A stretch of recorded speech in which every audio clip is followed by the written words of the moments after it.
ಉಡುಪಿ ದೇವಸ್ಥಾನದಲ್ಲೆಲ್ಲ ಮಾಡುವಂಥ ಕೋಸಂಬರಿನ ಮನೆಯಲ್ಲೇ ಸುಲಭವಾಗಿ ಯಾವ ರೀತಿ ಮಾಡ್ಬೋದು ಅಂತ ಹೇಳ್ಕೊಡ್ತೀನಿ. ಇಲ್ಲಿ ನಾನೊಂದು 100 ಗ್ರಾಮ್ ಅಷ್ಟು ಹೆಸರು ಬೇಳೆ ಅಂದರೆ ಮೂಂಗ್ ದಾಲ್ನ ತಗೊಂಡಿದ್ದೀನಿ.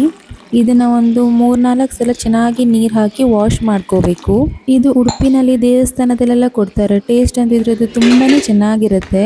ಹಾಗೆ ರಾಮನವಮಿ ಹಬ್ಬಕ್ಕೂ ಇದನ್ನು ಸ್ಪೆಷಲ್ ಆಗಿ ಮಾಡ್ತಾರೆ. ನೀವು ಇದನ್ನ ಮನೆಯಲ್ಲಿ ಟ್ರೈ ಮಾಡಿ. ನಾನು ಈ ಹೆಸರು ಬೇಳೆನ ತೊಳೆದು ಒಂದು ಅರ್ಧ ಗಂಟೆ ನೆನೆಸಿಟ್ಟಿದ್ದೀನಿ. ನೋಡಿ, ಇವಾಗ ಅರ್ಧ ಗಂಟೆ ಆದಮೇಲೆ ಇವಾಗ ನೋಡಿದ್ರೆ ಇದು ಈ ಥರ ಬೆರಳಲ್ಲಿ ಕಟ್ ಆಗಬೇಕು. ಈಗ ಇದರ ನೀರನ್ನೆಲ್ಲ ನಾನು ಬಸಿದ್ಬಿಟ್ಟು ತಗೊತೀನಿ. ನೋಡಿ, ಇವಾಗ ಇದರಲ್ಲಿ ಒಂದು ಸ್ವಲ್ಪನೂ ನೀರಿಲ್ಲ. ಇದನ್ನ ಇವಾಗ ಒಂದು ಮಿಕ್ಸಿಂಗ್ ಬೌಲ್ಗೆ ಹಾಕ್ಕೊತೀನಿ.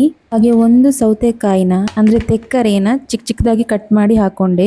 ಹಾಗೆ ಅರ್ಧ ಕ್ಯಾರೆಟ್ನ ತುರ್ಕೊಂಡಿದ್ದೀನಿ, ಅದನ್ನು ಹಾಕೊಂಡೆ. ಹಾಗೆ ಒಂದು 2-3 ಚಮಚದಷ್ಟು ತೆಂಗಿನ ತುರಿನ ಹಾಕೊಳ್ತಾ ಇದ್ದೀನಿ. ನೀವು ಬೇಕಿದ್ರೆ ಸ್ವಲ್ಪ ಜಾಸ್ತಿನೂ ಹಾಕೋಬಹುದು. ಮತ್ತೆ ಒಂದು ಹಸಿಮೆಣಸಿನ್ಕಾಯಿನ ಕಟ್ ಮಾಡಿ ಹಾಕೊಂಡಿದ್ದೀನಿ. ಹಾಗೆ ಒಂದು ಸ್ವಲ್ಪ ಕೊತ್ತಂಬರಿ ಸೊಪ್ಪನ್ನು ಸೇರಿಸ್ಕೊಂಡೆ. ಇವಾಗ ರುಚಿಗೆ ಎಷ್ಟು ಬೇಕು ನೋಡಿ ಅಷ್ಟು ಉಪ್ಪನ್ನ ಹಾಕೊಂಡು ಇದನ್ನ ಚೆನ್ನಾಗಿ ಮಿಕ್ಸ್ ಮಾಡ್ಕೋಬೇಕು.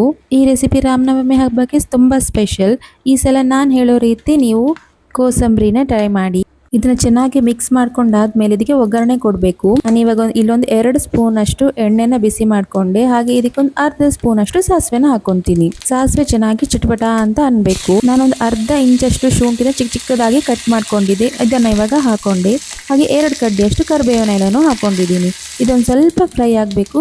ಫ್ರೈ ಆಗಿದೆ. ಇದಕ್ಕೆ 2 ಚಿಟಿಕೆಯಷ್ಟು ಹಿಂಗನ್ನ ಹಾಕೊತಿದ್ದೀನಿ. ನೋಡಿ, ಘಮ ಘಮ ಅನ್ನೋ ನಮ್ಮ ಒಗ್ಗರಣೆ ರೆಡಿ ಆಯಿತು.